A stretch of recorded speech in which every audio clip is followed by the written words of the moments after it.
Comparar na matemática é sempre dizer se elas são iguais, se elas são maiores ou se elas são menores. Aproveitando esse sinal, então aqui, iguais, se uma fração é maior do que a outra, se uma fração é menor do que a outra. E existem algumas práticas para que a gente lembre qual sinal que é maior e qual sinal que é menor. Um que a gente aprende lá na infância, também aprendi, é colocar um cortinho. Bem louco! Então, esse que fica com cara de 7 é o sinal de é maior. Esse que fica com cara de 4 é o sinal é menor. Uma outra forma também de guardar esses sinaizinhos de maior e menor, e eu também aprendi na minha infância e acho que é mais fácil, é lembrar que a boquinha do sinal está sempre voltado para aquilo que é maior. E assim a gente guarda mais facilmente o sinal de maior. Como que lemos isso? 5 é maior do que 2. Se tivesse um sentido contrário, aqui seria 2 é menor do que 5. Então, sinal igual, maior e menor. Então, comparar frações é dizer se elas são iguais, né, no caso equivalentes, ou se elas são diferentes, qual é maior e qual é menor. Algumas situações são muito evidentes. Então, quando eu digo entre 7 oitavos e 3 oitavos, como ambos são oitavos, é muito evidente que é aquela em que eu peguei mais pedaços, eu fiquei com uma fração maior. Então, 7 oitavos é maior do que 3 oitavos. Se eu tivesse agora, por exemplo, 1/5 e 1/4. Agora os denominadores são diferentes, mas os meus numeradores são iguais. Facinho de saber também. Se eu tenho a mesma quantidade de pedaços, aquele que eu dividi menos vai ser maior. Então, 1/5 é menor do que 1/4. 1/4 que eu dividi em menos pedaços vai me dar um pedaço maior quando eu pegar um pedacinho dele. Certo? Então, essas frações já são bem fáceis de ver. Em algumas situações, por exemplo, 3/5 e 5/7, por exemplo, e eu quero saber qual deles é o maior. Pode ser que você logo perceba, porque você visualize 3/5, visualize 5/7 e chegue à conclusão. Mas uma outra forma de saber se é maior ou menor é fazer com que as duas tenham o mesmo denominador. E é sobre isso que a gente vai falar agora. Como fazer com que frações de denominadores diferentes passem a ter o mesmo denominador. Para a gente pensar nessa possibilidade, nós precisamos ter aqui no denominador, eu vou precisar multiplicar essa fração, o numerador e o denominador, pelo mesmo número para que ela mantenha, para que ela seja equivalente. E aqui também eu vou precisar multiplicar tanto o numerador como o denominador para ter uma fração equivalente. Com uma característica, as duas terão que ter denominadores iguais. O quê? Como eu posso fazer isso?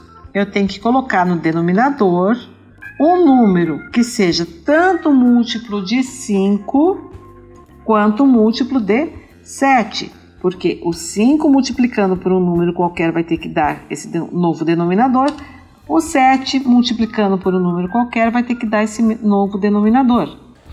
Tá bom. E eles vão ter que ser iguais. Então eu vou ter que ter aqui um múltiplo de 5 e aqui um múltiplo de 7 que sejam iguais. Vamos pensar nisso então?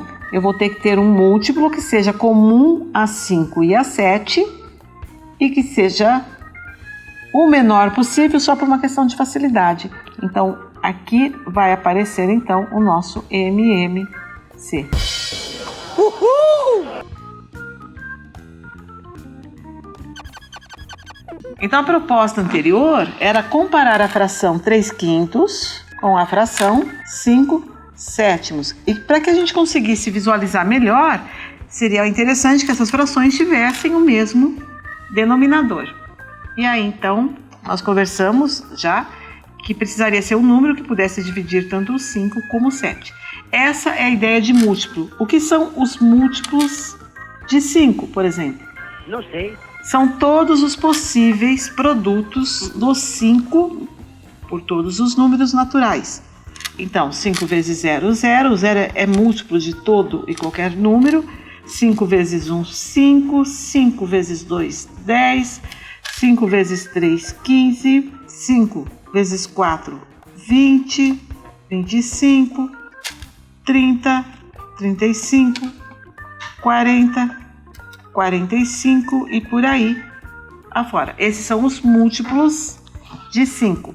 O múltiplo de 5 é sempre facinho de saber se o número é múltiplo de 5 ou não, porque os múltiplos de 5 terminam com 0 ou 5. É?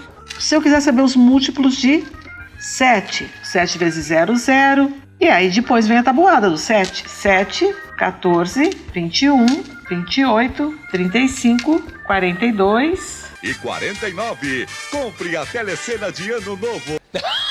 O que nós temos em comum aqui? O 0 vai ser comum sempre em todos. E depois o 35. O próximo múltiplo aqui seria o 70. Eu vou querer sempre o meu menor possível, apenas para facilitar as minhas contas.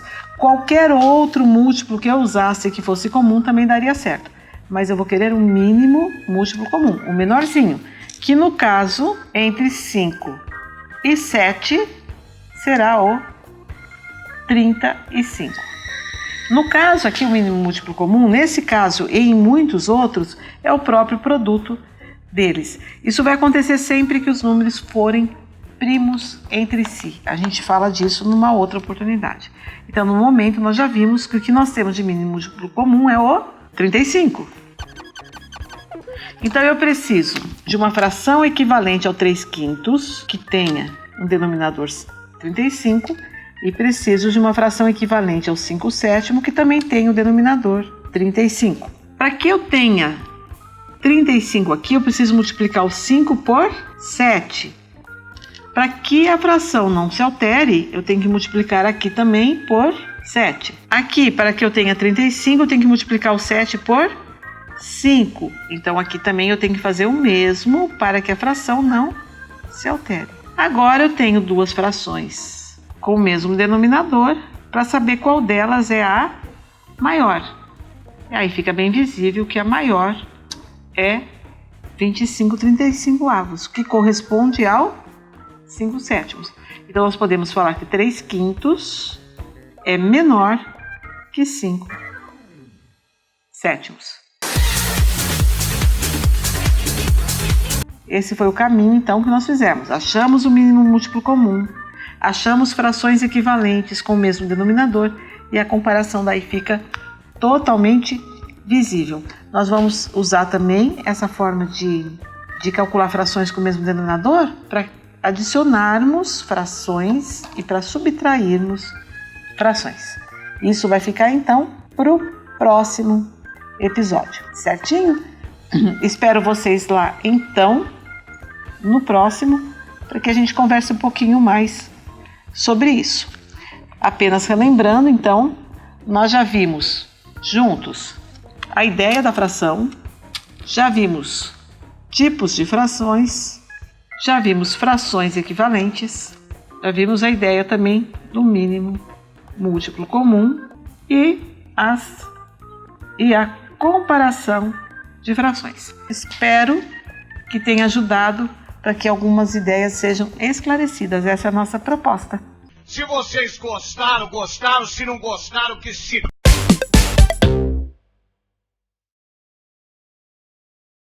Eu espero que a gente possa se encontrar, então, no nosso próximo vídeo.